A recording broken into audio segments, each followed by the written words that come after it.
ದೋಸ್ತ್, according to the 90% of Indians common sense civic sense ಅಂದರೆ ಏನು ಅಂತ ಗೊತ್ತಾ? ಈ ವಿಡಿಯೋ ನೋಡಿ.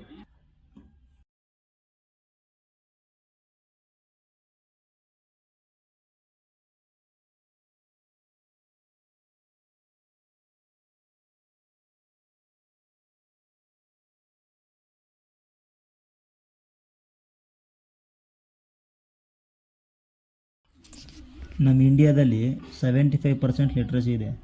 ಆದರೆ ಆ 75%ಅಲ್ಲಿ 70% ಜನಕ್ಕೆ Civic sense, public sense, common sense ಅನ್ನೋ ಪದಕ್ಕೆ ಅರ್ಥನೇ ಗೊತ್ತಿಲ್ಲ. ನದಿಗಳನ್ನ ದೇವರು ಅಂತ ಪೂಜೆ ಮಾಡ್ತೀವಿ.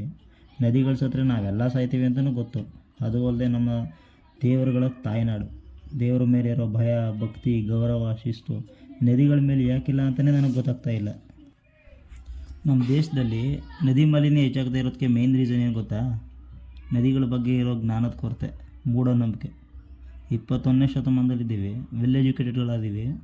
ಆದರೂ ನಮ್ಮ ತಲೆಯಲ್ಲಿ ಇನ್ನೂ ಮೂಢನಂಬಿಕೆಗಳು ಹೋಗ್ತಾನೇ ಇಲ್ಲ. ನದಿಲಿ ಮುಳುಗಿದ್ರೆ ಪಾಪ ಪರಿಹಾರ ಆಗುತ್ತೆ, ಓಕೆ ಒಪ್ಕೊಳ್ಳೋಣ. ಬಟ್ ಕಸ ಎಲ್ಲ ತೆಗೆದು ಈ ನದಿಗೆ ಹಾಕೋರು ಏನಾಗುತ್ತೆ? ಮೋಸ್ಟ್ಲಿ ವೇಸ್ಟೇಜು ಪಾಪ ಪರಿಹಾರ ಆಗ್ಬೋದೇನೋ. ನಾವು ದುಡ್ಡು ಕೊಡೋ ಮಹತ್ವನ 10% ಪರಿಸರದ ಬಗ್ಗೆ ಕೊಟ್ಟಿದ್ದಿದ್ರೆ, ನದಿಗಳ ಬಗ್ಗೆ ಕೊಟ್ಟಿದ್ದಿದ್ರೆ ನಮ್ಮ ನದಿಗಳಿಗೆ ಈ ರೀತಿ ಇವತ್ತು ಪರಿಸ್ಥಿತಿ ಬರ್ತಾ ಇರಲಿಲ್ಲ. ಬಟ್ಟೆ ಒಗಿತೀವಿ, ವೇಸ್ಟೇಜ್ ಅಲ್ಲೇ ಬಿಸಾಕ್ತೀವಿ. ಮೀನು ಹಿಡಿತೀವಿ, ಮೀನು ನೆಟ್ನೂ ಅಲ್ಲೇ ಬಿಸಾಕ್ತೀವಿ. ಎಣ್ಣೆ ಹೊಡಿತೀವಿ, ಬಾಟ್ಲೂ ಅಲ್ಲೇ ಬಿಸಾಕ್ತೀವಿ. ಹೋಗಲಿ ಬಿಸಾಕ್ತೀವ, ಅದನ್ನು ನಿಲ್ಲಿಸಿ ದೂರದಿಂದ ನಿಂತು ಕಲ್ಲು ಹೊಡಿತೀವಿ.